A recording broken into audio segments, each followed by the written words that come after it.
yor-yor bi génn na xibaar wax ci ay mbiru Babacar Fall ginnaaw bi mu nekkee en position de garde à vue je pense que mën nga ci ñëw en attendant Maimouna Ndour Faye moom amaguñ ci ay xibaar toujours mi ngi en position de garde à vue. waaw xam nga maman j'ai remarqué quelque chose de très particulier yéenewuma kenn kaso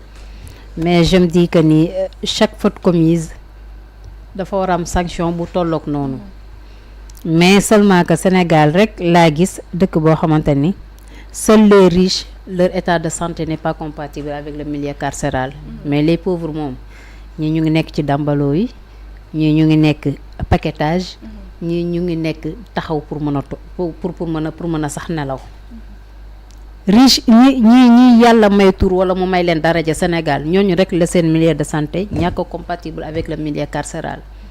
Donc être pauvre dans ce pays-là c'est un délit en fait bu loolu weesoo maman xam nga Ousmane waxoon na fi temps yee passé que ni dëkk bi dafa am crise d'autorité gaa ñu jàpp que ni dafa ñeme wax ju rëy mais le constat est unanime bukki bu yàpp waxambaane rek c'est parce que ci doxin ba la te au début boo dee xool bi ñuy soog a accéder à la magistrature suprême ils avaient pris un peu de recul pour toog xaar ñii lan la nar parce que ci radicalité lan ñu xam ça on l'assume parce que foog naa ni Pastef bu fekkoon dafa doon jaay ay affaire de comment dirais-je gentleman wala muy jaay affaire de républicain heure bi on aurait nekk fii ni di ziar ay ici repose yu dul jeex nga doon gis mais ils ont compris très tôt que ni on a en face de nous quelqu'un qui mérite un gatsa c'est-à-dire que lu mu la jox nga jox ko lu ko ëpp wala nga jox ko lu raw moom lu mu yaakaar moo xam que ni malgré que mu détenir l'État et tout ce qui va avec mënulu la lu bëri parce que y a la volonté populaire qui est là boo dee xool tamit boobu ba tey volonté populaire bi malgré que ni ñun li askan wi waroon tamit def nañu ko franchement mention spéciale au peuple sénégalais li leen waroon yëpp def nañ ko mais biñ ko defee ba léegi nii jafe na nga gis seen xol mu sedd ndax pour des choses yoo xamante ni c'est beaucoup plus terre à terre des gens ont vraiment subi et ont beaucoup subi même dund lu metti au prix des vies au prix des libertés au prix de la santé boobu ba léegi nag ñu ngi topp di défier l'autorité fan lañ ko teg ku ñemee nag ku nekk dañ laa dee te mag buy naan ndox bu tàng rek suukar saa tax Waly Diouf Bodiang il avait alerté depuis le début wax que ni on ne peut pas gouverner avec une opposition milliardaire ñëpp on est au Sénégal xam nañ ñu bëri xaalis lu mu leen jaral nan waxante dëgg ciblage bi ñoom si li ñuy def dafa am nit ñoo xamante ne dañ leen di tànn pour def ko te boo dee xool pour ñëw balaa may ñëw ci kaw Babacar Fall mi ñu naan incompatibilité avec le milieu carcéral amul kenn ku fi état de santé compatible avec le milieu carcéral même quand tu es bien portant boo duggee booy génn di nga génnaale ak feebar à cause de la sédentarité de la mauvaise alimentation et des conditions précaires dans les prisons Maimouna Ndour un exemple rek amul kenn koo xamante ni gis nga ko mu ak ay bis bii avec l'état actuel te Maimouna gisoo ko le soir mu ne daf lay invité c'est-à-dire que moom elle est dans la provocation directe moom elle se cache pas c'est-à-dire que lu leen naqari man neex na ma moom si loolu lay dox elle se cache pas temps yee passé gis nañ fi Pape Malick Ndour di def kii nii sa conférence de presse mu dem di ko conseiller les images sont là moi je n'invente rien j'ai aucun problème aussi avec elle mais dama ne réew buñ ko nekkee ci dynamique jubal jubbanti waa d'accord rupture moom plat bu naqari la waaye na ko sénégalais yëpp lekkandoo kon comme c'est le plat commandé par les sénégalais mais plat boo xamante ni moom ñi nga xamante ni ñoom ñoo xeex ba woote rupture ñoom rek la plat bi di wex xatt si ñoom kaane ak xorom ñeneen ñi nga xamante ni ñoom bu seeni pexe juboon lii am te ni yëpp du am ñooñu moom rupture bi moom bu dee ñëw si ñoom plat sucré lay doon wala mu nekk plat boo xamante ni vraiment c'est mangeable et tout ça au nom de la démocratie pourtant ñiy nekk fii nii di def dans la provocation nii yëpp ñiy toog fii di leen défendre pourtant autorité yi ñuy topp di défier nii li autorités yi di xëy di ko encaisser amul kenn ci ñoom koo xam ne mën na xëy encaisser lu tolloog tarafatal ay lu tolloog noonu que mu nekk des gens de la société civile que mu nekk des gens de la presse amul kenn koo xamante ne danga koy gis mii xëy ñu koy wax yenn yu ñàkk teggin yi wala ñu koy def yenn yu ñàkk teggin yi te gisoo mu ne day dem saisir la justice wala mu dem porter plainte. Et pourtant quand il s'agit du leader Ousmane Sonko parce que c'est de lui qu'il s'agit moom la ñuy wax ndax lu baax ñoom ñu aakimoo ne jërëjëf Diomaye lu bon ñu bëgg ko jël ko bu ma ko Ousmane mais le dernier mot ne revient pas au Ousmane moom jëm c'est-à-dire que li may wax rek malgré qu'il ne soit pas président de la République il est la personne la plus fatiguée dans ce pays de 2000 je dirais pas 2021 mais je dirais de 2014 à nos jours il se passe pas un seul jour boo xamante ni amul benn média boo xam ne di nga ko taal te xëy a gis mu koy sosal amul que mu nekk les médias digitaux que mu nekk les médias classiques amul tu te demandes parfois à la limite les gens qu'est-ce qu'ils veulent mais là on parle d'un problème de blanchiment de capitaux d'un montant de 21 milliards de francs CFA 21 milliards duggul poche Diomaye 21 milliards duggul poche Ousmane Sonko si gafaga askan wi la jëm ñun ñuy toog fii nii yépp ñuy def les prises de position waxuñu leen ngeen far ak nguur non unanimité yàlla sax mënu ko am mais quand même y a un minimum c'est-à-dire le respect des lois et règlements parce que dëkk tamit yoon moo koy doxal su fi yoon amul day jur anarchie lu neex waaye mu def te bu boobaa on va se retrouver dans une jungle waruñu yegg foofu noonu léegi nag boo taxawee fii nii pour nekk ci dynamique jubbanti mu mel ni dafa am ñoo xam dañuy taxaw pour xajamal sa cere di def lu leen neex ba pare naan dara duma ci fekk parce que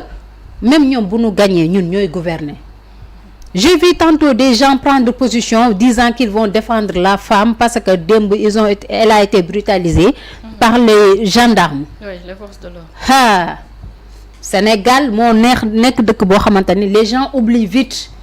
mais dafa am lu yàlla wax ci alxuraan muy le rappel profite aux croyants. Thioro Maxu Mandela avril 2023 bii ça fait même pas encore 3 ans avril 2023 bii lañ ko jàpp. À 8 mois de grossesse avec un col dilaté mi grossesse à risque traîné ko cybersécurité mu dox plus de 4 escaliers pour yéeg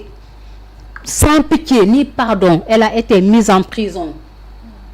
boo xamante ni ñëpp xam na ni boo nekkee en grossesse avancée doo mën a nekk ci yenn conditions yi elle n'a bénéficié d'aucun privilège dans cette prison là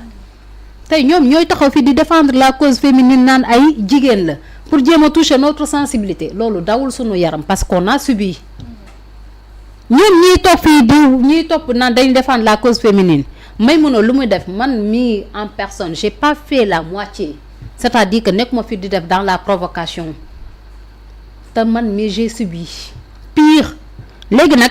pour le cas de Babacar moom léegi moom day naan comme on peut pas faire avec May moi j'ouvre grandement les portes. Dans quel but? On ne doit pas défier une autorité. ñoom ñoo doon topp di naan force restera à la loi pendant bi dénonciation amee woon ñu waroon di boole war a di dénoncer ce qui se passait dans ce pays entre 2021 ba 2024